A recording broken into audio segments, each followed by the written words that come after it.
Laing kabaranggayan on wheels ang ipahigayon sa Dagupan City. Si Chelo Valiana sa report.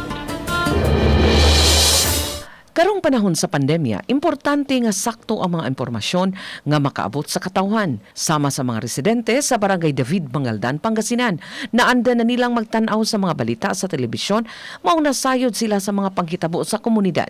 Marami kang makikita doon, matutunan ng mga balita. Inspirasyon ko po ang Kapuso Network. Padayon ang paghatod og serbisyong tinud-anay sa GMA Regional TV, di lang sa paghatag og mahinungdanong mga balita, kundi apil na ang pagtabang sa mga nanginahanglan.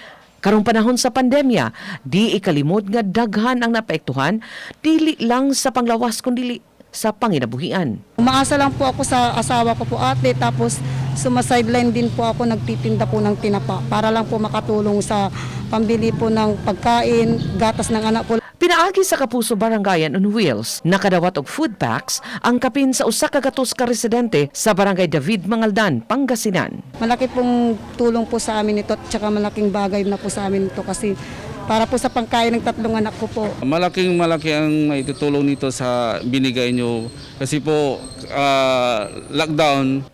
Ang Kapuso Barangayan on Wheels, kabahin sa selebrasyon sa ika-70 katuig nga anibersaryo sa GMA Network. Higpit nga gipatuman ang safety and health protocols sa venue sa Kapuso Barangayan on Wheels, sama sa disinfection, foot and hand sanitation, thermal check o social distancing, nang hatag sabog face mask sa mga residente.